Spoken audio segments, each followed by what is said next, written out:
بسم الله الرحمن الرحيم الحمد لله رب العالمين اللهم صل وسلم وبارك على رسولك سيدنا ومولانا محمد وعلى آله وأصحاب سيدنا ومولانا محمد وعلى جميع الأنبياء والمرسلين وآلهم وصحبهم والتابعين لهم بإحسان إلى يوم الدين أما بعد أعوذ بالله من الشيطان الرجيم بسم الله الرحمن الرحيم تبارك الذي بيده الملك وهو على كل شيء قدير الذي خلق الموت والحياة ليبلوكم أيكم أحسن عملا وهو العزيز الغفور صدق الله العلي العظيم صدق وصدق وبلغ رسوله النبي الكريم ونحن على ما قال ربنا من الشاهدين الشاكرين والحمد لله رب العالمين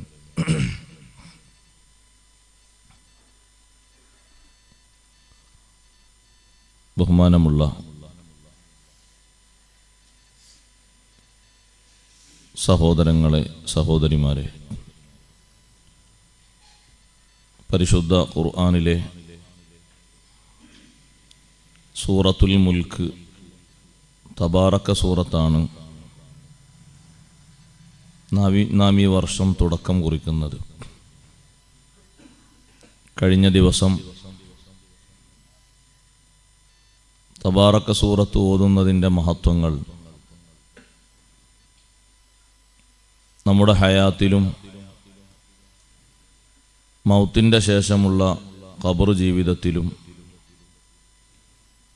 അതിനുശേഷം വരുന്ന പാരത്രിക ലോകത്തെ പുനർജീവിതത്തിലെ സന്ദർഭങ്ങളിലുമെല്ലാം തബാറക സൂറത്ത് നൽകുന്ന രക്ഷയും ഷഫാഅത്തുമൊക്കെ നമ്മൾ കഴിഞ്ഞ ദിവസം വിശദീകരിച്ചു, ആവർത്തിക്കാൻ ഉദ്ദേശിക്കുന്നില്ല. ഓതിവെച്ച ആയത്തുകൾ വിശാലമായി പറയേണ്ട ആയത്തുകളാണ്. അതിൻ്റെ വ്യാഖ്യാനങ്ങളിലേക്ക് പ്രവേശിക്കുകയാണ്. പരിശുദ്ധ ഖുർആൻ ഓതുമ്പോൾ അർത്ഥം ചിന്തിച്ച് ഓതുക എന്ന ഒരു സുന്നത്ത് നമുക്കെല്ലാവർക്കും ഉണ്ട്. അതിനുകൂടിയാണ് നമ്മുടെ ഈ പഠനം എന്ന് മനസ്സിലാക്കി തന്നെ വിശുദ്ധ ഖുർആൻ ഓതുന്ന സമയത്ത് ഖുർആനിലേക്ക് ചിന്ത കൊടുക്കാൻ ഉള്ള ഒരു സബബാണ് അതിൻ്റെ അർത്ഥങ്ങൾ, വ്യാഖ്യാനങ്ങൾ അറിയുക എന്നത്. ഓതുന്നത് എന്നും പതിവായി ഓതുന്ന യാസീനാണെങ്കിലും ഏതെങ്കിലും ഒരു ആയത്ത് നമ്മുടെ ശ്രദ്ധയിൽ കുടുങ്ങി ആ ആയത്തിൻ്റെ അർത്ഥം നല്ലോണം ചിന്തിച്ച് ഓതുമ്പോൾ നമ്മുടെ മനസ്സും ശരീരവും ആത്മാവും എല്ലാം ആ ഒരു അർത്ഥ തലങ്ങൾ കാരണമായി നന്നാവുകയും പരിശുദ്ധ ഖുർആൻ കൊണ്ട് സായുജ്യം അടയുന്ന നല്ല വിഭാഗത്തിൽ ഉൾപ്പെടാൻ നമുക്ക് സാധിക്കുകയും ചെയ്യും. പുരുഷന്മാരും സ്ത്രീകളുമൊക്കെ ഈ വിഷയം നന്നായി പഠിക്കേണ്ടവരാണ്. ഒരു ആയത്തിൻ്റെ അർത്ഥം ചിന്തിച്ച് 1 മണിക്കൂറും 2 മണിക്കൂറുമൊക്കെ മഹാരഥന്മാർ ഒരു ചെറിയ ആയത്തിൻ്റെ അർത്ഥം ചിന്തിച്ച് കഴിച്ചു കൂട്ടുമ്പോൾ നമുക്കൊരു മിനിറ്റെങ്കിലും ചിന്തിക്കാൻ വേണം. ഓതിക്കൊണ്ടിരിക്കുന്ന ആയത്തുകൾ ഇങ്ങനെ കേൾക്കുന്ന സമയത്ത് അല്ലെങ്കിൽ സ്വന്തം ഓതുന്ന സമയത്ത് നമ്മുടെ മനസ്സ് അതിലേക്ക് തിരിയുകയാണെങ്കിൽ, അർത്ഥതലങ്ങളിലേക്ക് തിരിയുകയാണെങ്കിൽ പരിശുദ്ധ ഖുർആൻ കൊണ്ട് ഒരു മനുഷ്യന് ലഭിക്കുന്ന ഏറ്റവും വലിയ അനുഭവവും മധുരവും അതാണ്. മാത്രമല്ല വീണ്ടും വീണ്ടും ഓതാനും ഓതിയത് തന്നെ വീണ്ടും ആവർത്തിക്കാനും ഈ പഠനം സഹായകമാകേണ്ടതുണ്ട്. അല്ലാഹു തആല സ്വീകരിക്കുമാറാകട്ടെ. ബഹുമാനപ്പെട്ട അസ്മാ റളിയല്ലാഹു അൻഹ വിശുദ്ധ ഖുർആനിലെ സൂറത്തു തൂർ ഓതുമ്പോൾ അത് ഓതിയിട്ട് നാളെ സ്വർഗക്കാര് സന്തോഷം കൊണ്ട് പറയുന്ന ഒരു വാക്ക്, ആ വാക്ക് തന്നെ, ആ ആയത്ത് തന്നെ മഹദി വീണ്ടും വീണ്ടും ആവർത്തിച്ചോതുകയാണ്. സ്വർഗീയസ്ഥർ സ്വർഗത്തിൽ പ്രവേശിച്ച ശേഷം വളരെ സന്തോഷത്തോടെ പറയുന്നൊരു വാക്കാണ് ഫമന്നല്ലാഹു അലൈന വവഖാന അദാബസ് സമൂം. അള്ളാഹു നമുക്ക് വലിയ അനുഗ്രഹമാണ് ചെയ്തത്. ഫമന്നല്ലാഹു അലൈന, സ്വർഗത്തിലെത്തിയ ശേഷം ആ അനുഗ്രഹം ആസ്വദിച്ചുകൊണ്ടാണ് സ്വർഗക്കാർ പറയുന്നത് ഫമന്നല്ലാഹു അലൈന, അള്ളാഹു നമുക്ക് ചെയ്തത് വലിയ അനുഗ്രഹമാണ്, ചെറുതല്ല. വവഖാന അദാബസ് സമൂം, രോമക്കുത്തുകളിലൂടെ തുളച്ചു കയറുന്ന വിഷലിപ്തമായ ശിക്ഷയെ അല്ലാഹു തആല നമുക്ക് കാത്തുരക്ഷിച്ചു. ആ ശിക്ഷ ഏൽക്കാനോ കൊള്ളാനോ ഉള്ള ഹതഭാഗ്യരാക്കി അല്ലാഹു നമ്മളെ മാറ്റിയില്ല. ഇത് ആവർത്തിച്ചു ഓതുമ്പോൾ മഹദി ഈ അർത്ഥം ചിന്തിക്കുമ്പോൾ ഇപ്പോൾ സ്വർഗത്തിലെ ഒരു പ്രതീതിയാണ്. ആ വീട്ടുമുറ്റത്തൂടെ നടന്നു പോകുന്ന ഒരു മനുഷ്യൻ അസ്മാ ബീവി റളിയല്ലാഹു അൻഹ ഈ ആയത്ത് ആവർത്തിക്കുന്നത് അങ്ങനെ കേട്ടു. ആ ആയത്തിന് നല്ല കഴമ്പുണ്ട്. ആ ആയത്ത് ആവർത്തിക്കുന്നു എത്ര നേരം. ആ വീട്ടുമുറ്റത്തുകൂടെ അദ്ദേഹം പോയി മദീനത്തെ മാർക്കറ്റിലെത്തി ആവശ്യ വസ്തുക്കളൊക്കെ വാങ്ങി തിരിച്ചു വരുമ്പോഴും ആ ആയത്തിൽ തന്നെ. നിസ്കാരത്തിൽ ഓതുകയല്ല, പകൽ സമയത്ത് ഖുർആൻ ഓതുകയാണ്. നമ്മൾ ചിന്തിക്കും എന്താ ഇപ്പം ആയത്തിൻ്റെ അർത്ഥത്തിലെത്ത അധികം ചിന്തിക്കാൻ. അത് നമ്മളെ ഇൽമിൻ്റെ കുറവുകൊണ്ടാണ്. നമ്മളെ മനസ്സിൽ നിന്ന് വരുന്ന ചോദ്യങ്ങൾക്കൊക്കെ ഒരു അടിസ്ഥാനം അതാണ്, ഇൽമിൻ്റെ കുറവാണ്. കാര്യമായിട്ട് ആ ഒരു കുറവേ ഉള്ളൂ, വേറൊരു കുറവുമില്ല. വേറുള്ളിലൊക്കെ ആൾക്കാർ ഉഷാറാണ്, ഇൽമിൻ്റെ കുറവ് നല്ലോണമുണ്ട്. അപ്പം അള്ളാഹു ചെയ്ത മഹാ അനുഗ്രഹത്തെ മനസ്സിൽ ഒന്നുകൂടി ചിന്തിക്കാൻ. എന്താണ് ആ അനുഗ്രഹം? ഒരിക്കലും തീർത്താൽ തീരാത്ത അനുഗ്രഹം. അത് ചെറുതാണോ? എങ്ങാനും ആ സിറാത്തിൽ നിന്ന് ഞാൻ തെറ്റി താഴോട്ട് പോയെങ്കിൽ എന്തായിരിക്കും എൻ്റെ ഗതി? ഞാൻ തെറ്റോന്നൊക്കെ ഇങ്ങനെ പേടിച്ചു വിറച്ച് പലരും ഇങ്ങനെ വീഴുന്നത് കണ്ട് വീണ്ടും വീണ്ടും പേടിച്ചാണ് ഞാൻ മുന്നോട്ട് നീങ്ങുന്നത്. സഹോദരങ്ങളെ, എത്ര വലിയ അനുഗ്രഹമായിരിക്കും. നമുക്ക് ചിലപ്പോഴൊക്കെ ചില ആളുകൾക്ക് ബോധ്യപ്പെടാറുണ്ട്, എന്തെങ്കിലുമൊക്കെ വലിയൊരു അപകടം, ഒരാപത്ത് നാട്ടിൽ സംഭവിക്കുമ്പോൾ നമ്മൾ പറയും അദ്ദേഹം തലനാരിയേക്കാണ് രക്ഷപ്പെട്ടത്, അല്ലെങ്കിൽ അദ്ദേഹമായിരുന്നു സത്യത്തിൽ അത് കുടുങ്ങേണ്ടിയിരുന്നത്, പക്ഷേ കുടുങ്ങിയില്ല, ബാക്കിയുള്ളവരൊക്കെ കുടുങ്ങിയെന്ന് പറയും. അപ്പൊ ആ ഘട്ടത്തിൽ അള്ളാഹു നമുക്ക് ചെയ്ത മഹാ അനുഗ്രഹത്തെ എത്ര തന്നെ നമ്മൾ വർണ്ണിച്ചാലും വിശദീകരിച്ചാലും തീർക്കാൻ കഴിയൂല.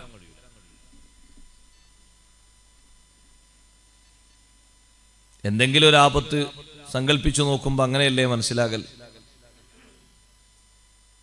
ഒരു വെള്ളപ്പൊക്കം വന്നു, നമ്മൾ അതിൽ കുടുങ്ങി എന്ന് കാണുന്ന നമ്മൾ എങ്ങനെയൊക്കെയോ നീന്തിയും പിടിച്ചും വലിച്ചും ഓടിയും ഒച്ചയിട്ടുമൊക്കെ അവസാനം ഒരു ചെറിയ പിടിവള്ളി കിട്ടിയപ്പോൾ രക്ഷപ്പെട്ടു എങ്കിൽ ആ നേരത്ത് നമ്മൾ എന്തെല്ലാം രംഗങ്ങൾ കാണും.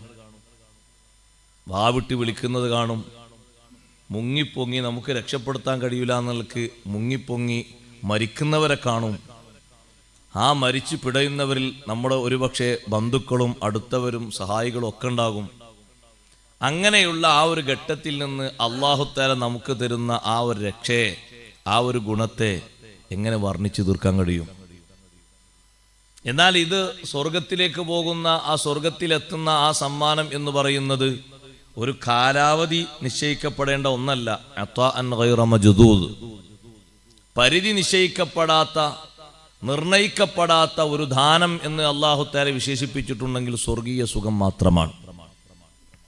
അത്വാഅൻ ഗൈറ മജ്ദൂദ്, അവസാനിക്കാത്ത, പരിധി നിശ്ചയിക്കപ്പെടാത്ത, മുറിഞ്ഞു പോകാത്ത വലിയ ഒരു ദാനം, ഒരു ധർമ്മം, അതാണ് സ്വർഗജീവിതം. അപ്പൊ അത് ആസ്വദിക്കുന്ന അസ്മാ റളിയല്ലാഹു അൻഹ എത്ര നേരം ഓതണം ആ ആയത്ത്. നമ്മൾ ഓതുമ്പോൾ ഒരു സെക്കൻഡ് കൊണ്ട്, ഒരു മിനിറ്റ് കൊണ്ട് അതിൻ്റെ ഇടയ്ക്ക് തീർന്നു പോകുന്നു. പക്ഷെ അവരുടെ ഇൽമിൻ്റെ ആഴം നോക്ക് നിങ്ങൾ. അതുകൊണ്ട് പരിശുദ്ധ ഖുർആൻ ഓതുമ്പോൾ അർത്ഥം ചിന്തിച്ചുകൊണ്ട് ഓതുക. നിസ്കാരത്തിലും അല്ല, അല്ലാത്തപ്പോഴൊക്കെ അത് സുന്നത്താണ്. നിസ്കാരത്തിലൊക്കെ അർത്ഥം ചിന്തിച്ച് ഓതുന്ന ഒരാള്, അയാൾക്കുള്ള ഖുശൂ നമ്മൾ പറഞ്ഞാൽ തീരൂല. ഇമാമ് സബ്ബിഹിസ്മ ഓതുമ്പോൾ നമ്മൾ സബ്ബിഹിസ്മ ഓതരുത് എന്ന് പറയാനുള്ളൊരു കാരണവും അതാണ്. അപ്പൊ നമ്മളെ കൂട്ടത്തിലെ ആൾക്കാർ എത്ര പറഞ്ഞാലും കേൾക്കാത്ത മസലന്റെ കൂട്ടത്തിലൊരു മസലയാണത്, അല്ലേ? എത്ര പറഞ്ഞാലും കേൾക്കൂല. ഇനി പരടിക്ക് 4 കൊടുക്കേണ്ടി, അപ്പൊ പിന്നെ നിസ്കരിച്ചാലും വരൂല. എത്ര പറഞ്ഞാലും മനുഷ്യന്മാർ കേൾക്കൂല. നമ്മൾ പുറത്തുള്ളവർ, നമ്മൾ ഈ കിരിക്കുന്ന ആൾക്കാർ പറഞ്ഞാൽ കേൾക്കൂല. ഇമാമ് ഓതുമ്പോൾ ഓതണ്ടാണ്, പിന്നെ ഓല് തുടങ്ങി. ഇമാമ് ഖദഫ്ലഹം അന്തസക്കാർ ഓലും തുടങ്ങി ഖദഫ്ലഹം അന്തസക്കാർ. എന്താ നമ്മളോട് ഓതണ്ട അറിയാൻ കാരണം? ആ ഓത്ത് ചിന്തിക്കാനാണ്. നമ്മൾ ഓത്ത് കഴിഞ്ഞു, നമ്മൾ ഫാത്തിഹ ഓതണ്ടേ, നമ്മൾ ഫാത്തിഹ കഴിഞ്ഞു. ഇമാം ഇങ്ങനെ സബ്ബിഹിസ്മ ഓതി ഇങ്ങനെ വരാണ്. എത്ര വലിയ ഹാഫിളാണെങ്കിലും ശരി, അയാൾ ഓതൽ കറാഹത്താണ്. ഇമാമിന്റെ ഓത്ത് ഇനി കുറച്ചുകൂടി ഒച്ചപ്പാടുണ്ടാക്കി ഓതാണെങ്കിലോ കറാഹത്തിന്റെ അപ്പുറം തശ്വീഷിന്റെ കുറ്റം ഉണ്ടാവും. കുറച്ചുകൂടി ഉറക്കിയ ആൾ തോന്നുന്നത് ചിലപ്പോഴൊക്കെ അങ്ങനെയാണ്. ഇയാളെ അങ്ങോട്ട് മിഹ്റാബ് നിർത്തിയിട്ട് മറ്റേ ബാക്കോട്ട് നിർത്തണം തോന്നിപ്പോവും. കാരണം ഇമാമ അവിടെ ഇങ്ങനെ മണിച്ചു തോന്നുമ്പോൾ 30 ഓതാണ് അതേ രൂപത്തിൽ മണിച്ചു, നല്ല ശൈലിയിലും മദ്ദും ഇദ്ഗാമും ഇഖ്ഫാക്ക് റെഡിയാക്കിയിട്ട് 30 ഓതാനപ്പ കൽപ്പനല്ല. ഇമാം ഓതുന്ന ആ ഓത്ത് ശ്രദ്ധിക്കുകയും അത് നല്ലോണം കേട്ട് ചിന്തിക്കുകയാണ് വേണ്ടത്. ഇമാം അങ്ങനെ ഓതുകയാണ്, ആ ഓതുന്ന ഓത്ത് ഖദ് അഫ്ലഹ മൻ തസക്ക. എന്താ റബ്ബേ ആ ആയത്തിൻ്റെ ഒക്കെ അർത്ഥം? എന്താണ് അതിൻ്റെയൊക്കെ തഫ്സീർ? അത് അർത്ഥം അറിയുന്ന ആളുകൾ കൂടുതൽ ചിന്തിക്കുമ്പോൾ മനസ്സ് പിന്നെ എങ്ങോട്ടും പോകൂല, നിസ്കാരത്തിൽ തന്നെ കിട്ടും. നിസ്കാരത്തിൽ കാര്യമായിട്ട് ഖുർആനും ദിക്റുമല്ല, വേറെന്തുണ്ടോ?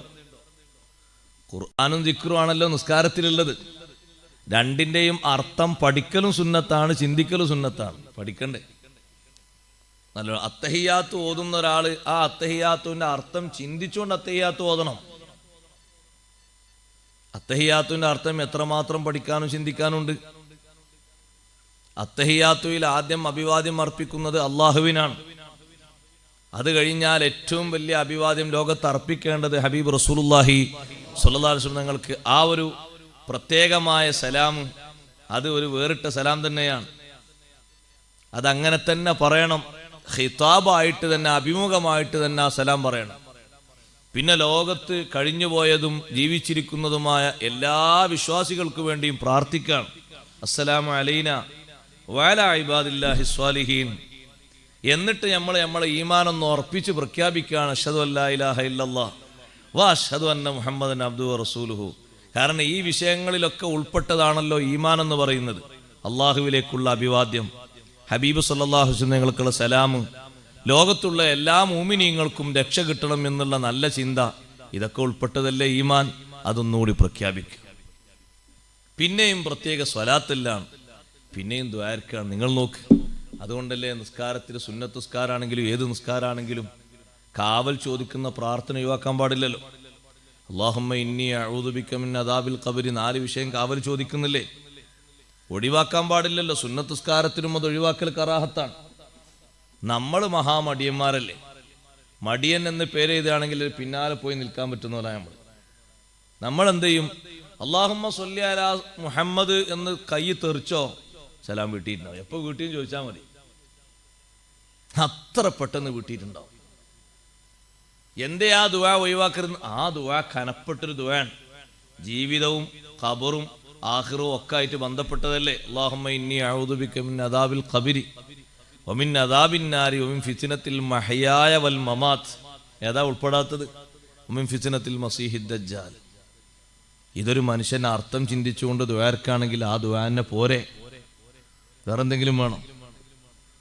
അള്ളാഹുവെ അദാബുന്നാറിൽ നിന്ന് കാവൽ ചോദിക്കുന്നു. കാണാത്ത അദാബാണ് നരകശിക്ഷ എന്ന് പറഞ്ഞത്. നരകശിക്ഷ കണ്ടിട്ട് പേടിച്ചു. ലോകത്ത് ഒരു നിലക്കും പേടിക്കാത്ത നേതാവാണ് സയ്യിദുനാ റസൂലുള്ളാഹി സ്വല്ലല്ലാഹു അലൈഹി വസല്ലം.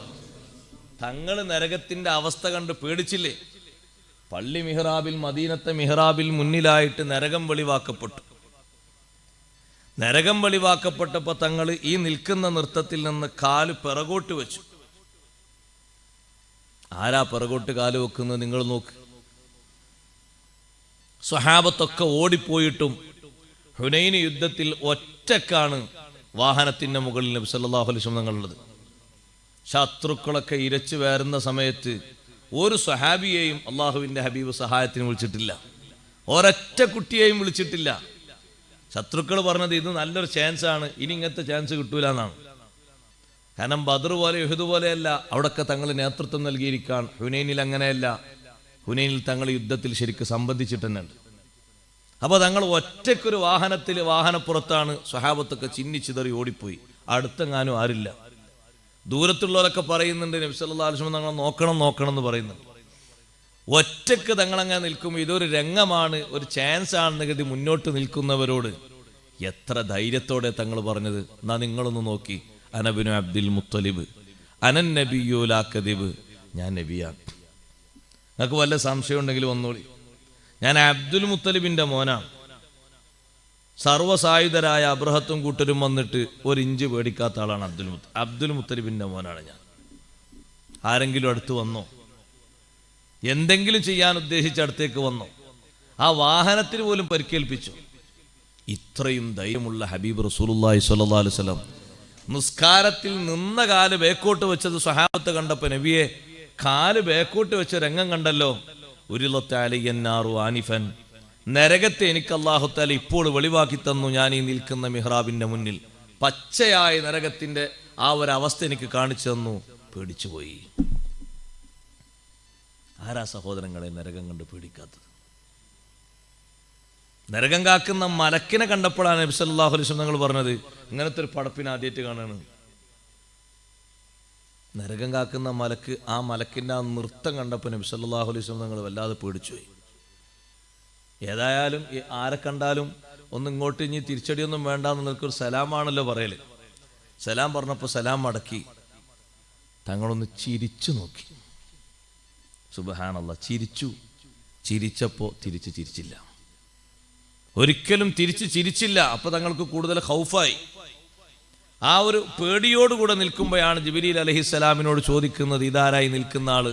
ഹാദാ മാലിക്കുൻ ഖാസിനുന്നാർ, ഇത് മാലിക് അലൈഹിസ്സലാമാണ്. ഏറ്റവും കൂടുതൽ നരകക്കാർ നാളെ ആഖിറത്തിൽ വിളിക്കുന്ന പേര് മാലിക്കിന്റെ പേരാണ്. മാലിക് അലൈഹിസ്സലാമിനെ വിളിക്കുന്ന അത്ര പേര് നമുക്ക് നരകത്തിൽ വെച്ച് കേൾക്കാൻ കഴിയൂല, സ്വർഗക്കാർ കേൾക്കൂല. സ്വർഗക്കാര് നരകക്കാരുടെ അട്ടഹാസത്തിൽ ഏറ്റവും അധികം കേൾക്കുന്നത് അല്ലാഹു തആല പറഞ്ഞതിന്റെ തഹ്തിൽ മുഹാന്മാരായ മുഫസ്സിറുകൾ വിശദീകരിക്കുന്നുണ്ട്. വനാദൗ യാ മാലികു ലിയഖ്ളി അലൈനാ റബ്ബുക്, നരകക്കാര് വിളിക്കും യാ മാലികു, മാലിക്കേ മാലിക്കേ മാലിക്കേ എന്ന് ഒരുമിച്ച് വിളിക്കും. ലിയഖ്ളി അലൈനാ റബ്ബുക്, ഒന്ന് ഞങ്ങളെപ്പറ്റി തീരുമാനിക്കാൻ പറയണം, ഒന്ന് ഞങ്ങളെ വിഷയത്തിൽ ഒന്ന് അവസാനം വിധിക്കാൻ വേണ്ടി പറയണം. 1000 കൊല്ലം കഴിഞ്ഞിട്ട് പറയുന്ന മറുപടി, ആദ്യം പറയുന്ന മറുപടി ഇന്നക്കും മാകിസൂൻ, ഇപ്പൊ നിന്നേടെ തന്നെ നിൽക്കുക, വേറെ രക്ഷയൊന്നുമില്ല. 1000 കൊല്ലം ആർത്തനാദങ്ങൾ മുഴക്കിയിട്ട് തിരിച്ചു കൊടുക്കുന്നൊരു മറുപടിയാണ്. ആ മാലിക് അലൈഹിസ്സലാമാണെന്ന് പറഞ്ഞപ്പോ ജിബ്രീൽ അലൈഹിസ്സലാം ചോദിക്കാൻ, നബിയെ തങ്ങൾ സലാം പറഞ്ഞോ? സലാം പറഞ്ഞു. മടക്കിയോ? മടക്കി. തങ്ങൾ ചിരിച്ചോ? ഞാൻ ചിരിച്ചു, പക്ഷെ തിരിച്ചു ചിരിച്ചില്ല. തങ്ങളെ ബഹുമാനിക്കാനോ മറ്റോ അറിയാത്തത് കൊണ്ടല്ല, കാവൽ നിൽക്കുന്ന നരകമായതുകൊണ്ടാണ്. നരകം പടക്കപ്പെട്ട അന്നു മുതൽ ചിരി ഒഴിവാക്കിയ മലക്കാണ് ബഹുമാനപ്പെട്ട മീകായിൽ അലൈഹിസ്സലാം. പിന്നെ ചിരിച്ചിട്ടില്ല. നരകം സൃഷ്ടിക്കപ്പെട്ട അന്നു മുതൽ പിന്നെ ചിരിച്ചിട്ടില്ല. ആരാണൊരു മാസൂമിങ്ങളല്ലേ? അപ്പൊ ആ നരകത്തെപ്പറ്റി പറയുന്ന, ഭയാനകമായ നരകത്തിന്റെ അദാബ് പറയുന്ന ആ ഒരു ദുആ നമ്മൾ ഒഴിവാക്കുന്നത് കഥയില്ലാത്തതുകൊണ്ടല്ലേ? അല്ലെങ്കിൽ ആരെങ്കിലും ഒഴിവാക്കുക ദുആ? നിങ്ങൾ നോക്ക്, സുന്നത്ത് നിസ്കാരത്തിൽ എല്ലാ നിസ്കാരത്തിലും ദ്വാരക്കണ്ടേ ആ ദുആ? ഞാൻ പറഞ്ഞു വന്നത്, നമ്മൾ ആ വിഷയത്തിൽ പിറകോട്ട് പോകരുത്. നല്ലോണം ചിന്തിച്ച് കാര്യങ്ങൾ മനസ്സിലാക്കണം. അർത്ഥം ചിന്തിച്ച് തസ്ബീഹും തക്ബീറും തഹ്ലീലും ഒക്കെ ചൊല്ലണം. ഒരാൾ അർത്ഥം ചിന്തിച്ചുകൊണ്ട് ദിക്റൊക്കെ ചൊല്ലി ഫാത്തിഹ ഓതി നിസ്കരിക്കുന്ന നിസ്കാരവും മറ്റേ നിസ്കാരവും തമ്മിൽ വലിയ മാറ്റമുണ്ട്. ഒന്നൊരു പക്ഷേ അർത്ഥം കാര്യങ്ങളൊന്നും ചിന്തിക്കാതെ ഫാത്തിഹയൊക്കെ ഓതിയാലും സ്വഹിയാകുമെങ്കിലും ഒരു കടമ നിർവഹിക്കൽ മാത്രമേ ഉള്ളൂ. ആത്മാവിനതുകൊണ്ട് കഴമ്പൊന്നും കിട്ടിയിട്ടുണ്ടാവില്ല. നല്ലോണം പരിവർത്തനം ശരീരത്തിനും റൂഹിനും ഒക്കെ കിട്ടണമെങ്കിലുള്ള വലിയ വിഷയം, ഉന്നതി കിട്ടണമെങ്കിലുള്ള വിഷയം നിസ്കാരം, അത് നമ്മുടെ ആത്മാവിനെ തൊട്ടുണർത്തുന്ന നിസ്കാരമാകണം. തബാറക സൂറത്ത് അത് പറയുന്നുണ്ട്. ഞാനതിൻ്റെ വിശദീകരണത്തിലേക്ക് വരാം. അതുകൊണ്ട് ഈ 30 ആയത്തും നമ്മൾ എന്നും ഓതുന്ന ഒരു 2-3 മിനിറ്റ് ചെലവഴിക്കുന്ന സൂറത്തായതുകൊണ്ട് നല്ലോണം ചിന്തിക്കണം, പഠിക്കണം. ഇന്ന് ഞാൻ ഓതുന്ന ഈ ആയത്തുകളുടെ തഫ്സീർ ഇന്ന് നിങ്ങൾ തബാറക്ക് ഓതുമ്പോഴും അടുത്ത വെള്ളിയാഴ്ച വരെ ഓതുമ്പോഴും ആവർത്തിച്ച് അതിൻ്റെ അർത്ഥം മനസ്സിൽ തങ്ങി നിൽക്കണം, വിടരുത്. എന്തെങ്കിലും സംശയങ്ങളുണ്ടെങ്കിൽ പിന്നെ മറ്റുള്ളവരോട് ചോദിക്കുകയും തീർക്കുകയും വേണം. ബിസ്മില്ലാഹിർ റഹ്മാനിർ റഹീം. തബാറക്കല്ലദീ ബിയദിഹിൽ മുൽക്കു വഹുവ അലാ കുല്ലി ഷൈഇൻ ഖദീർ. തബാറക അനുഗ്രഹീതനായിരിക്കുന്നു. ഒറ്റ അർത്ഥം ആദ്യം പറയാം, പിന്നെ ഞാൻ തഫ്സീർ വായിക്കും. തബാറക അനുഗ്രഹീതനായിരിക്കുന്നു. അല്ലദീ ഒരുവൻ, ബിയദിഹിൽ മുൽക്ക്, ബിയദിഹി അവന്റെ നിയന്ത്രണത്തിലാണ്, അവന്റെ കൈകാര്യ കർത്തൃത്വത്തിലാണ്. അൽ മുൽക്കു സർവ കഴിവും അധികാരവും, സർവ അധികാരവും കഴിവും അവന്റെ പക്കലാണ്, അവന്റെ അധികാരത്തിലാണ്, നിയന്ത്രണത്തിലാണ്. അങ്ങനെയുള്ള ഒരുവൻ അനുഗ്രഹീതനായിരിക്കുന്നു. തബാറക്കല്ലദീ ബിയദിഹിൽ മുൽക്ക്. പരമാധികാരം ആർക്കാണോ അവൻ, അതാണ് ആ പറഞ്ഞതിന്റെ അർത്ഥം. പരമാധികാരം ആർക്കാണോ അവൻ അനുഗ്രഹീതനായിരിക്കുന്നു. അവനെപ്പോലെ അനുഗ്രഹീതനായ മറ്റൊരാൾ ഇല്ല. കാരണം പരമാധികാരം അവന്റെ പക്കലാണ്. ആർക്കും അള്ളാഹു ഇവിടെ പരമാധികാരം നൽകിയിട്ടില്ല. ബഹുമാനപ്പെട്ട ജിബ്രീൽ അലൈഹിസ്സലാം, ഇസ്രാഫീൽ അലൈഹിസ്സലാം വലിയ മലക്കുകളാണ്. അവർക്കും അധികാരത്തിന് പരിധിയുണ്ട്, പരിമിതിയുണ്ട്. ഏറ്റവും വലിയ മഖ്ലൂഖായ അഷ്റഫുൽ ഖൽഖ് സ്വല്ലല്ലാഹു അലൈഹി വസല്ലം തങ്ങൾക്കും പരിധിയുണ്ട്, പരിമിതിയുണ്ട്. മഖ്ലൂഖാണ്. പക്ഷേ അല്ലാഹു തആലാക്ക് മാത്രമാണ് പരമാധികാരം. അല്ലദീ ബിയദിഹിൽ മുൽക്ക്. അതുകൊണ്ടാണ് ആരും നിശ്ചയിച്ചതുപോലെ കാര്യം നടക്കാത്തത്. ഞാൻ നിശ്ചയിച്ചതുപോലെ എൻ്റെ കാര്യം നടക്കാത്തത്, മുഴുവനും ആകാത്തത്.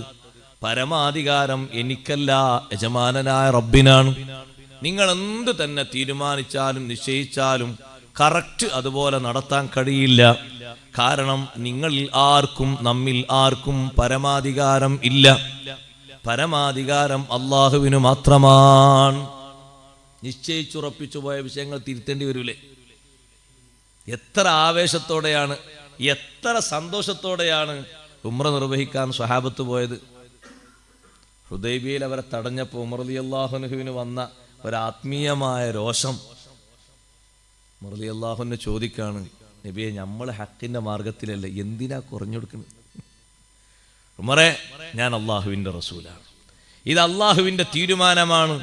എൻ്റെ ഒട്ടകം കാര്യമില്ലാതെ മുട്ടുകുത്തുന്ന ഒട്ടകമല്ല. എൻ്റെ ഒട്ടകം ഇവിടെ മുട്ടുകുത്തിയിട്ടുണ്ടെങ്കിൽ ഇനി ഇവിടെ നിന്ന് അങ്ങോട്ടുള്ള യാത്രക്ക് നമുക്ക് പെർമിറ്റ് ഇല്ല എന്നാണ് അതിൻ്റെ അർത്ഥം. മദീനയിൽ എൻ്റെ ഒട്ടകം മുട്ടുകുത്തിയിടത്തല്ലേ ഞാൻ താമസിച്ചത് ഉമറെ, ഞാൻ അതിൻ്റെ അപ്പുറം പോയിട്ടില്ലല്ലോ. അപ്പൊ അള്ളാഹു നിശ്ചയിച്ചൊരു പരിധിയുണ്ട്, അതിനപ്പുറം പോകാൻ പറ്റൂല.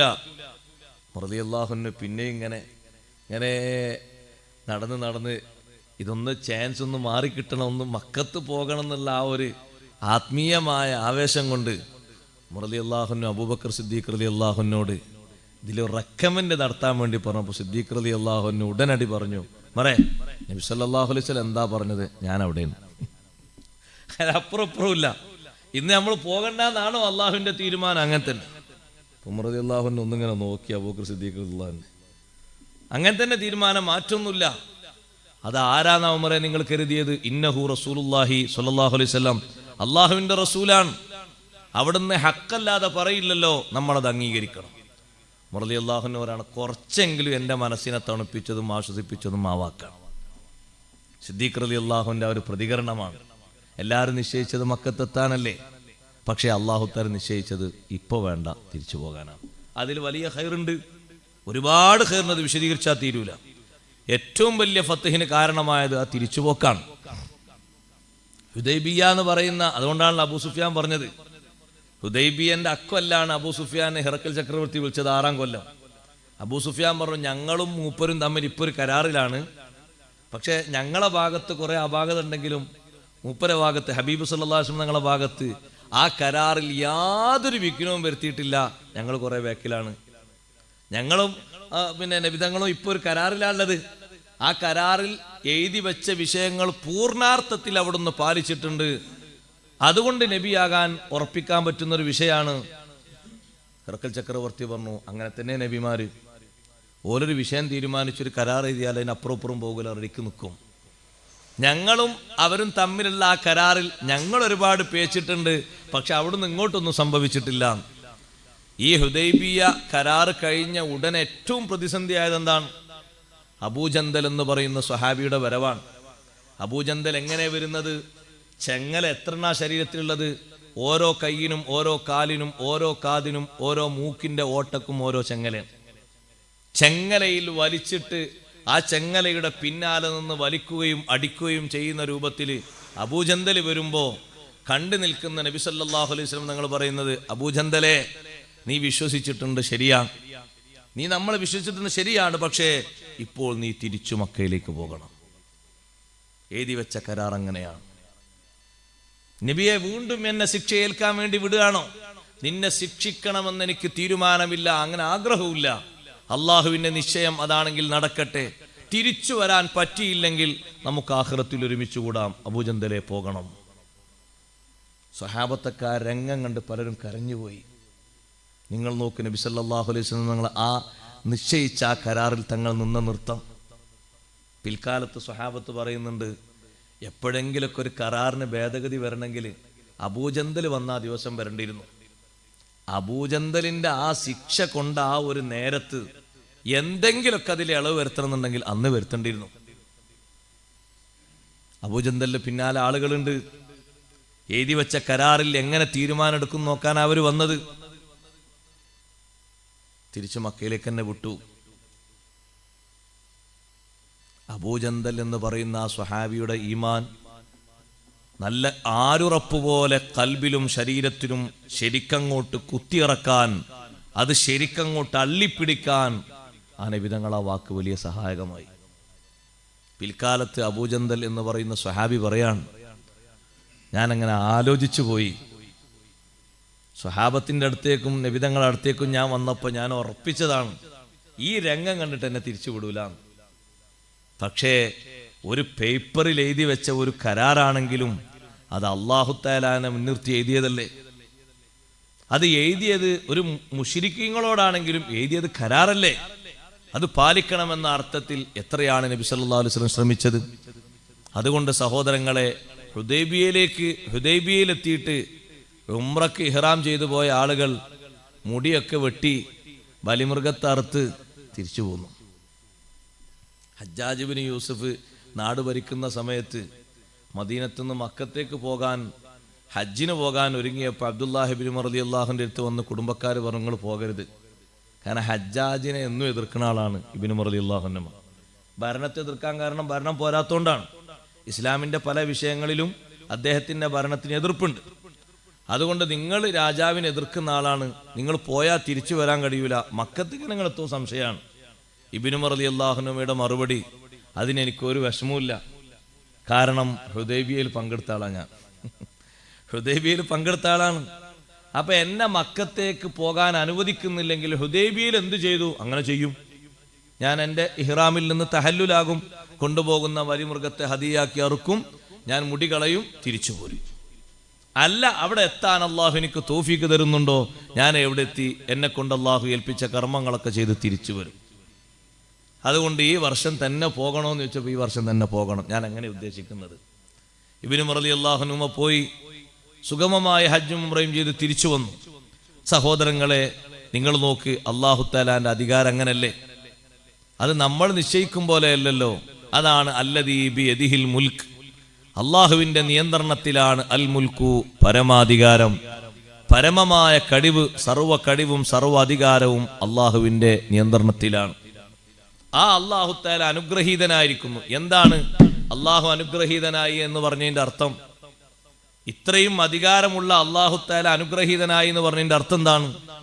ഏതെങ്കിലും സൃഷ്ടികളുടെ എന്തെങ്കിലും ഒരു സ്വഭാവമോ ഒരു സിഫത്തോ അള്ളാഹുവിന് ഒരു നിലക്കും ചേരൂല. അതാണ് തബാറക്ക എന്ന് പറഞ്ഞാൽ.